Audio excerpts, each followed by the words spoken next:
बाळाचं वाढत चाललेलं वजन असेल किंवा हार्मोनल चेंजेसमुळे तुमच्या स्नायूमध्ये कमरेच्या भोवतीचे जे स्नायू आहेत किंवा पाठीचे स्नायू आहेत यामध्ये थोडासा बदल होत असतो आणि त्या कारणामुळे तुमचं जे पोश्चर आहे हे सुद्धा चेंज होतं. बाळाचं वजन जसं वाढतं, पोट जसं वाढायला लागतं तसं तसं जे काही आपली सेंटर ऑफ ग्रॅव्हिटी आहे तर ती चेंज होते आणि त्या कारणामुळे बॉडीच्या पाठीचा जो काही भाग आहे किंवा कमरेचा भाग आहे यावरतीही अतिरिक्त ताण पडतो, ज्या कारणामुळे तुम्हाला कंबरदुखी आणि पाठदुखी होऊ शकते. आता हे कमी करण्यासाठी तुम्हाला काय करायचं आहे, सगळ्यात पहिली आणि खूप महत्वाची गोष्ट म्हणजे तुमचं पोश्चर तुम्हाला सुधारणं गरजेचं आहे.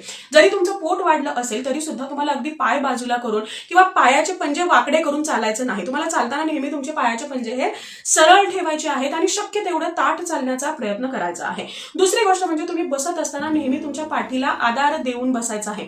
तिसरी गोष्ट म्हणजे जे साधे साधे स्ट्रेचिंगचे जे काही एक्सरसाइजेस आहेत, योगा आहेत, तर ते तुम्हाला करणं गरजेचं आहे, ज्यामुळे तुमच्या स्नायूमध्ये एक प्रकारची लवचिकता येईल, तुमची डिलिव्हरी प्रोसेस सुद्धा इझी जाईल आणि हे जे काही पेन होत आहेत हे तुम्हाला कमी व्हायला मदत होईल. तुम्हाला तुमच्या आहारामध्ये जास्तीत जास्त कॅल्शियम रिच पदार्थ घेणं गरजेचं आहे. घेतलेल्या कॅल्शियमचा शरीरामध्ये प्रॉपर ऍब्सॉर्प्शन होण्यासाठी व्हिटॅमिन डी ची सुद्धा तेवढीच गरज असते आणि म्हणून तुम्हाला सकाळचं जे कोवळं ऊन आहे हे 10 ते 15 मिनिटं तरी किमान घेणं आवश्यक आहे. या व्यतिरिक्त तुम्हाला खूप जास्त काळ एकाच पोझिशनमध्ये उभा राहणं, एकाच पोझिशनमध्ये बसणं किंवा एक सलग काम करणं या गोष्टी टाळायच्या आहेत.